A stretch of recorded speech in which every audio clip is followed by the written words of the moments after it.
Ce message s'adresse aux nouveaux diplômés. Si tu es un nouveau diplômé, tu peux scroller la vidéo. Pour le cas contraire, je peux rester, ça dépend de toi. La fois des j'étais sur les réseaux sociaux, plus précisément TikTok, je scrollais. Je suis tombé sur une vidéo qui m'a beaucoup touché, qui m'a tellement marqué l'esprit que je me dois le partager avec vous. Vous, mes grands leaders. Vous savez, à tous les nouveaux diplômés, vous devez savoir que l'entreprise n'est pas une œuvre sociale. Ce n'est pas une ONG. L'entreprise n'est pas là pour recruter ou soit embaucher des personnes parce que toi tu souffres. Parce que tu souffres ou je ne sais pas, tu es dans une situation très pénible. Où tu as cherché du boulot de gauche à droite. Tu as tellement cherché du boulot que chercher du boulot a devenu un boulot pour toi. Que l'entreprise avait été recrutée parce que je ne sais pas quoi. Vous devez savoir que l'entreprise n'est pas une œuvre sociale. Parce que le premier but, l'objectif premier d'une entreprise, c'est de produire, de réaliser et de vendre pour accroître ses bénéfices. Tout simplement. Pour accroître ses bénéfices, la suivi et la croissance de cette entreprise. C'est le premier but d'une entreprise. Vous devez savoir, c'est le premier but d'une entreprise. Parce que lorsque un entrepreneur décide de créer ou de bâtir une entreprise, qu'est-ce qu'il investit? Son temps, son argent, ainsi que son énergie pour accroître quoi? Son business. Donc ces entrepreneurs ont besoin quoi? Des collaborateurs qualifiés, très qualifiés, très compétents aussi et expérimentés pour apporter une valeur plus à cette empire-là, c'est-à-dire l'entreprise-là. Ces personnes-là qui ont des attitudes et des aptitudes à pouvoir tenir un poste. C'est de ça qu'un entrepreneur qui vient d'ouvrir fraîchement son entreprise a besoin. Donc toi qui viens d'obtenir fraîchement ton diplôme, ne pense pas que l'entrepreneur va venir te recruter parce qu'il est content, ou soit il est rassasié, mais parce que toi tu souffres. Mais qu'est-ce que toi tu peux lui apporter? Qu'est-ce que toi tu peux lui apporter? C'est de ça qu'il s'agit. Raison pour laquelle lorsque vous partez postuler dans des grandes sociétés, ces entrepreneurs, ces chefs d'entreprise vous demandent quoi? Combien d'années d'expérience avez-vous? Combien d'années d'expérience avez-vous? Ce n'est pas parce que ces entrepreneurs-là ou ces chefs d'entreprise-là détestent les nouveaux diplômés, mais c'est pour minimiser au fait les risques. Et aussi d'être performants, aller plus rapidement. Raison pour laquelle on vous demande des années d'expérience. Mais lorsqu'on pose ces questions-là, il y a des gens qui sont fâchés. Il y a d'autres qui se fâchent. Mais vous nous demandez des années d'expérience. Mais où est-ce que vous voulez que nous obtenions ces années d'expérience-là, sachant que nous n'avons même pas encore commencé à travailler? Souvent, c'est cette question-là que vous posez. Vous nous demandez des années d'expérience, pourtant nous n'avons même pas encore commencé à travailler. Mais comment est-ce que vous voulez que nous ayons ces années d'expérience que vous demandez? C'est cette question-là que souvent cette personne pose. Mais combien de personnes sont prêtes à travailler dans un service ou soit dans une entreprise pour acquérir des années d'expérience sans percevoir un salaire? Combien de personnes sont prêtes à faire ce sacrifice? Combien de personnes?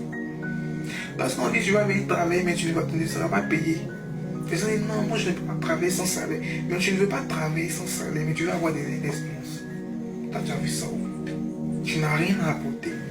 Tu n'as rien à offrir. Tu n'as rien en tête. Tu n'as même pas de vision pour l'entreprise, une vision à long terme.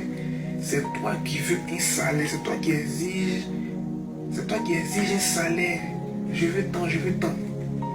Vous devez savoir que lorsque vous travaillez dans une entreprise, l'entreprise c'est pas pour votre père, c'est pas pour votre mère, c'est pas pour votre famille. Vous travaillez au compte de quelqu'un. Donc vous devez avoir la même vision que l'entrepreneur à long terme.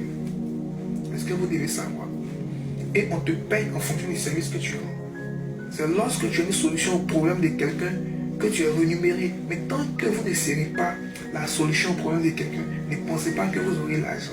Parce que c'est lorsque tu seras la solution au problème de quelqu'un que cette personne va te récompenser quoi? Avec la monnaie. Est-ce que vous devez comprendre? Donc, cela met en doute quoi? Vos diplômes.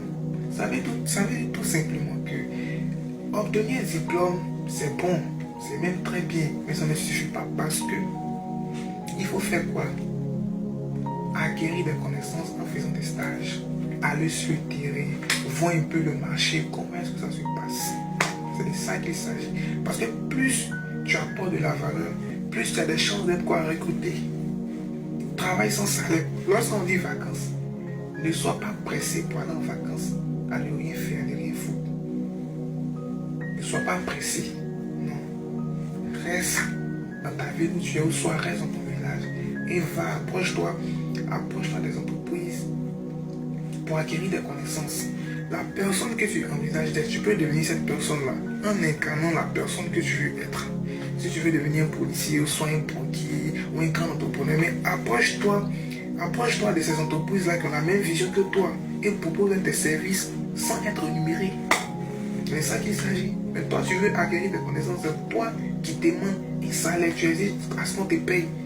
Et après, tu te plains que lorsque tu vas déposer tes dossiers, après avoir obtenu un diplôme, on te demande des années d'expérience. Mais tu n'as pas d'années d'expérience, tu veux quoi? Tu veux quoi? C'est de ça qu'il s'agit. Il y a une entreprise, c'est pas une ONG, c'est pas une œuvre sociale. L'entreprise va venir te prendre parce que tu fais pitié, parce que tu pleures, ou bien je ne sais pas quoi. Tout ça. On s'en fout de ça. Est-ce que tu peux apporter?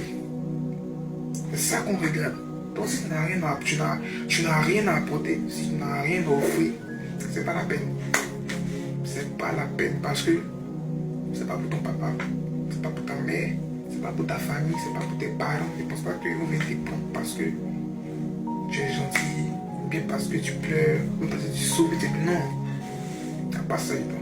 Donc, au lieu d'attendre à ce que le marché s'adapte à nous, proposons nos services pour répondre aux besoins du marché. C'est de ça qu'il s'agit. Au lieu d'attendre, tu dis il n'y a pas de travail, mais tu es assis, tu ne fais rien. Pourtant, dans la Bible, il est écrit, aide-toi, le ciel t'aidera. Parce que la seule chose qui tombe du ciel, c'est la pluie. Et ça, c'est une citation que tout le monde connaît. C'est une citation que tout le monde connaît. La seule chose qui tombe du ciel, c'est la pluie. Donc, au lieu d'attendre que le marché s'adapte à toi, propose tes services pour répondre aux besoins de ce marché-là. Parce que les diplômes,